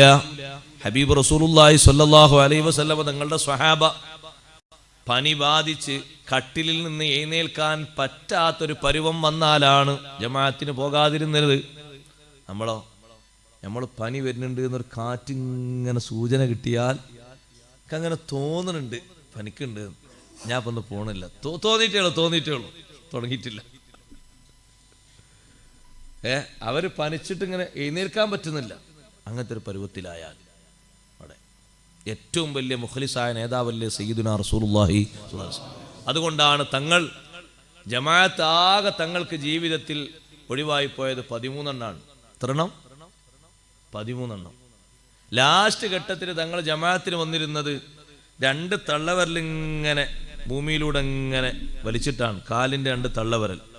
ഫദ്ൽ ബിൻ അബ്ബാസ് റളിയല്ലാഹുവിൻ്റെ തോളിലും അലി ബിൻ അബി ത്വാലിബ് റളിയല്ലാഹുവിൻ്റെ തോളിലും കൈ ഇങ്ങനെ വെച്ച് അതിന് ഭാരം കൊടുത്ത് തങ്ങൾ വരികയാണ്. കാരണം ഈ വരവ് ഇഖ്ലാസിന്റെ ഏറ്റവും വലിയ കട്ടയായ വരവാണ്. ഫൽ ഖാലിസു അൻ യകൂന ലിവജ്ഹില്ലാ. ഞാൻ എൻ്റെ സഹോദരങ്ങളോട് സഹോദരിമാരോടൊക്കെ പറയട്ടെ, നമ്മുടെ നിത്യജീവിതത്തിലെ കാര്യങ്ങളിൽ മാത്രം ശ്രദ്ധ വിട്ടിട്ട് എന്തെങ്കിലുമൊക്കെ അമല് മുടങ്ങിപ്പോകുന്നുണ്ടോ, നമുക്ക് ഇഖ്ലാസ് കുറവാണ്. നമ്മൾ നിത്യേനയുള്ള അധ്വാനവും ജോലിയും പരിഗണിച്ച് നിസ്കാരവും ജമാഅത്തും ദിക്റും ഒക്കെ മുടങ്ങുന്നുണ്ടോ, ഇഖ്ലാസ് കുറവായതുകൊണ്ടാണ്. അള്ളാഹു ഇഖ്ലാസ് ഏറ്റിത്തരട്ടെ. അതിന് നമ്മളെ ശരീരത്തെ നമ്മൾ പരിചയിപ്പിക്കണം, ശ്രദ്ധിപ്പിക്കണം. എങ്ങനെയല്ലേ ആൾക്കാർ, നിങ്ങളെന്തേ ഇപ്പൊ ഒന്ന് ബാപ്പ മരിച്ചിട്ടും ബാപ്പ മരിച്ച പള്ളിയൊക്കെ വരില്ല വേണ്ടി. ബാപ്പ മരിച്ച ഒരാളെ, അപ്പൊ അയാൾ ബാപ്പാനൊക്കെ കുളിപ്പിച്ച് നിസ്കാരമൊക്കെ കഴിഞ്ഞ് ഖബറടക്കി. അത് സാധാരണ നമ്മുടെ നാട്ടിലൊന്നും ഒരു 2-3 ദിവസം ആൾക്കാർ പള്ളിയൊക്കൊന്നും ഉണ്ടാവില്ല, ഒരാൾ കുത്തിരിക്കലാണ്. അപ്പോൾ ഒരാൾ വൈകുന്നേരം മാരിബിന് പള്ളിയൊക്കെ വന്നപ്പോൾ പള്ളി ഒരാൾ ചോദിച്ചു, നിങ്ങളിപ്പോൾ പള്ളിയൊക്കെ? ഞാൻ പള്ളിയൊക്കെ നിസ്കരിച്ചാൽ വന്നാണ്. അല്ല വാപ്പ മരിച്ച്. വാപ്പ മരിച്ച് അതുകൊണ്ട് എനിക്കും മരിച്ചണ്ടേ. വാപ്പ മരിച്ചുകൊണ്ട് പുരേ ഉത്തരേണ്ട കാര്യമുണ്ടോ? ഞാൻ നിസ്കരിച്ച ജമാഅത്തിനെന്നാണ്. അല്ല പുരയിൽ പരിപാടി ഒന്നുമില്ലേ? പുരേ പരിപാടിയൊക്കെ ജമാഅത്ത് കഴിഞ്ഞിട്ടല്ലേ. അവിടെ അങ്ങനെ തളം കെട്ടി നിന്നിട്ട് എന്താ? നമ്മളോട് സാഹചര്യങ്ങൾക്ക് മുടങ്ങിയില്ലേ? കല്യാണമാണെങ്കിൽ ഒരാഴ്ച പള്ളി ലീവാ. ചിലപ്പോൾ ചില ആൾക്കാർക്ക് ജൂബ അടക്കം ലീവാ. അള്ളാഹ് കാത്തുരക്ഷിക്കട്ടെ. കഥ പറയണ്ട, അത് ഇഖ്ലാസിന്റെ കുറവാണ്. നമ്മൾ പോകുന്ന പോക്കിലും വരുന്ന വരവിലും ഒന്നും മുടങ്ങാൻ പാടില്ല. ഇഖ്ലാസ് ഉണ്ടോ, അല്ലാഹു തആലാന്റെ വജ്ഹിന് വേണ്ടിയാണ്, മുടങ്ങൂല. വസ്സവാബു അൻ യകൂന അല സുന്ന. ശരിയായ അമൽ എന്ന് പറഞ്ഞത് സുന്നത്ത് അടിസ്ഥാനത്തിൽ മാതൃകാപരമായിട്ട് നമ്മൾ ചെയ്യുന്ന കൂലി കിട്ടുന്ന കാര്യമാണ്. അതുകൊണ്ട് സഹോദരങ്ങളെ, നമ്മുടെ കണ്ണിന്റെ രണ്ട് കണ്ണിന്റെ ഇടയിൽ അള്ളാഹു നോക്കുകുത്തിയാക്കി വെച്ചത് മരണത്തിനെയാണ്. മരണമുണ്ട്, നല്ലോണം ചെയ്തോളി, നല്ലോണം പ്രവർത്തിച്ചോളൂ, നല്ലോണം നടന്നോളൂ. ലിയബ്ലുവക്കും അയ്യുക്കും അഹ്സനു അമല. നിങ്ങളെ നന്നായി പരിശോധിക്കാനും നന്നായി നിങ്ങൾ ആരാണ് നല്ല നിലക്ക് ജയിച്ചു വരുന്നവര് എന്നറിയാനുമാണ് മൗത്തും ഹയാത്തും അല്ലാഹു തആല പഠിപ്പിച്ചത്. മൗത്തിനെ ആദ്യം പറഞ്ഞത് ലിഅന്ന അഖ്വന്നാസി ദാഇയൻ ഇലൽ അമൽ മൻ നസബ മൗതഹു ബൈന ഐനൈഹി. എന്തിനാ നിങ്ങൾ ഇങ്ങനെ അധ്വാനിക്കുന്നത്, അമൽ ചെയ്യുന്നത്? അപ്പൊ അതിന്റെ മറുപടി എന്താണ്? എന്താ മറുപടി? എന്തിനാ അധ്വാനിക്കുന്നത്? മരിക്കണ്ടേ. എന്തിനാ നിങ്ങൾ ഇങ്ങനെ അധ്വാനിക്കണത്? മരിക്കണ്ടേ. മരിക്കണം എന്നുള്ളതുകൊണ്ടാണ് ഇങ്ങനെ അധ്വാനിക്കണത്. മരിച്ചിട്ടൊരു ജീവിതമുണ്ട്, അതുകൊണ്ടാണ് ഇങ്ങനെ അധ്വാനിക്കണം, ഇങ്ങനെ അമൽ ചെയ്യണത്, ഇങ്ങനെ കഷ്ടപ്പെടുന്നത്, ഇങ്ങനെ ഓതുന്നത്, ഇങ്ങനെ ദിക്റൊക്കെ ചെല്ലുന്നത്. മരിക്കണ്ടേ, ഞാനും മരിക്കാനുള്ള ആളല്ലേ, അതിന് ശേഷം എനിക്കൊരു ജീവിതമല്ലേ, അതിനാണ്. അപ്പൊ നമ്മളെ കൂട്ടത്തിൽ ഏറ്റവും നന്നായി ബുദ്ധിയോടെ വർക്ക് ചെയ്യുന്ന ആള് മൗത്തിനെ ബൈന ഐനൈ, രണ്ട് കണ്ണിനിടയിൽ നിർത്താന്ന് പറഞ്ഞാൽ എപ്പോഴും ആ ചിന്ത ഉണ്ടായിട്ട് ഒരു അമലും മുടങ്ങാതെ കൊണ്ടുപോകുക. അള്ളാഹു തൗഫീഖ് നൽകുമാറാകട്ടെ. അത് ഇക്കൊല്ലം എങ്ങനെ പോയിക്കോട്ടെ, അടുത്തൊല്ലം മുതൽ നന്നാക്കാറിനാലോ. അങ്ങനെ ആകുമ്പോൾ പിന്നെ അങ്ങനെ ഉണ്ടാവുള്ളൂ. അടുത്തൊല്ലം മുതൽ. മുമ്പൊരാൾ പറഞ്ഞല്ലോ, അത് പ്രശ്നമൊന്നുമില്ല, റമദാൻ മാസം ഉള്ള കാലത്തോളം പ്രശ്നമില്ല. കാരണം റമദാൻ വരുമ്പോൾ ഒക്കെ എന്താ റെഡിയാക്കാണ്. അങ്ങനെ റമദാൻ പിന്നെ വന്നില്ലെങ്കിലോ അയാൾക്ക് അതും പേടിക്കണ്ടേ. പിന്നെ അയാൾ ചെയ്ത് കൂട്ടി റമദാൻ വന്നില്ലെങ്കിലോ, അതിന് മുമ്പ് കഴിഞ്ഞാലോ. അപ്പൊ അല്ലാഹു തആല നമുക്ക് ഈ അമൽ ചെയ്യാനുള്ള കഴിവൊക്കെ തന്ന്, അമൽ ചെയ്യാനുള്ള പ്രേരണയും തന്ന്, പിന്നെ ഇനി അതിൻ്റെ പിന്നിൽ നമുക്ക് കാക്കാനും ചിന്തിക്കാനുള്ളത് പാരത്രിക ലോകത്തെ ജീവിതവും അവിടെയുള്ള ചോദ്യം ചെയ്യലും മറ്റൊക്കെയാണ്. ആ ആയത്തിൻ്റെ തഫ്സീർ ഇനിയും വായിക്കാനുണ്ട്. ഇൻഷാ അല്ലാഹ് അടുത്ത ആഴ്ച വായിക്കാം. അള്ളാഹു തൗഫീഖ് നൽകുമാറാകട്ടെ. ഈ യബ്ലുവക്കും അയ്യുക്കും അഹ്സനു അമല എന്നതിന് 4-5 വിധം കാര്യങ്ങൾ തഫ്സീറിൽ പഠിപ്പിച്ചിട്ടുണ്ട്. ഇമാം അബൂ സഊദ് റഹ്മത്തുള്ളാഹി അലൈഹിയും അബൂ ഹയ്യാൻ എന്നവരുടെ തഫ്സീർ നമ്മൾ വായിച്ചിട്ടില്ല, വായിക്കാനുണ്ട്. ഇനിയും അത് വായിക്കാനും പഠിക്കാനൊക്കെ അള്ളാഹു തൗഫീഖ് നൽകുമാറാകട്ടെ. എല്ലാവരും ഓതി 2 ആയത്ത് നല്ലോണം ചിന്തിച്ച്. ബിസ്മില്ലാഹിർ റഹ്മാനിർ റഹീം. തബാറകല്ലദീ ബിയദിഹിൽ മുൽക്കു വഹുവ അലാ കുല്ലി ഷൈഇൻ ഖദീർ. അല്ലദീ ഖലഖൽ മൗത വൽ ഹയാത ലിയബ്ലുവക്കും അയ്യുക്കും അഹ്സനു അമല വഹുവൽ അസീസുൽ ഗഫൂർ. സദഖല്ലാഹുൽ അദീം.